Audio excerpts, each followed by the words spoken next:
Hello, I'm Dr. Lori Travis. I'm a neurologist with a special interest in MS. I'm here to talk with you today a little bit about a survey that was done and the results and what they mean to us. Hi, and I'm Ann Lee Gilbert. I'm the Director of Programs with Can Do MS, and excited to be here with Dr. Travis to talk more about multiple sclerosis and some of the findings that we discovered from a survey that we conducted together with Teva Pharmaceuticals.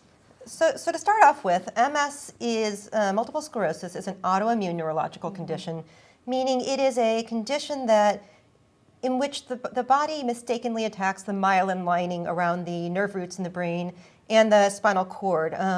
It is a condition that affects 2 to 3 times more women than men. Particularly, the symptoms and the onset of MS start between the ages of 20 and 40. And so for women, I know during that time frame, you're really focused on family planning, your career, on kind of the next level in your career, and how to care for yourself and for your family members. And so Can Do MS and Teva Pharmaceuticals, we worked together to conduct a survey to 1,000 women who are newly diagnosed with MS.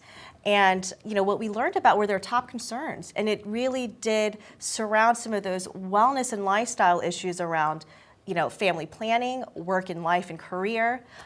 What we learned is that 98% of the survey respondents indicated that a lot of these issues weren't addressed during their visits with their healthcare professionals. So that's one of the reasons why it's really nice to be here today and to be able to bring out this information, because I see it as a positive. The silver lining is that women really are getting good health care, and I feel like we're doing tons of research and learning so much about MS.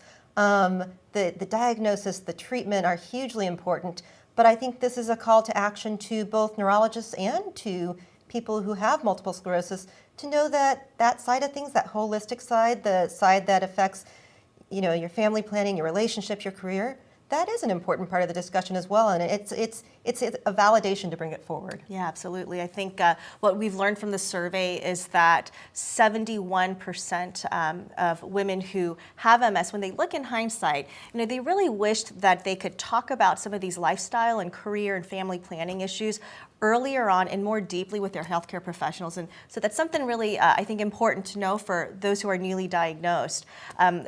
I think one of the big benefits from the survey is that Can Do MS and Teva Pharmaceuticals created some really useful tips and resources that both healthcare professionals and people living with MS can access. And they can find those at mscando.org/women in MS. And some of these resources include tips for newly diagnosed women of how they can live a healthy lifestyle with MS. Also, there's a cheat sheet of questions that you can just take to your doctor's office or to your appointments to ask about some of these sensitive topics. And then there's also a discussion guide for healthcare professionals, which I think is really useful to help the healthcare professionals really navigate through some of these concerns during their appointments with their patients. So again, you can find all of those resources at mscando.org/women and MS. And I think I would end with sort of letting everybody out there know that, I highly encourage anybody who might know someone with MS or someone who has MS who hasn't seen their doctor in a while. Really, this is an empowering thing. Come forward and speak. Sometimes you speak with your neurologist first, and they may direct you to a primary care physician or a gynecologist or somebody else, but starting that discussion is a huge thing and a big step forward.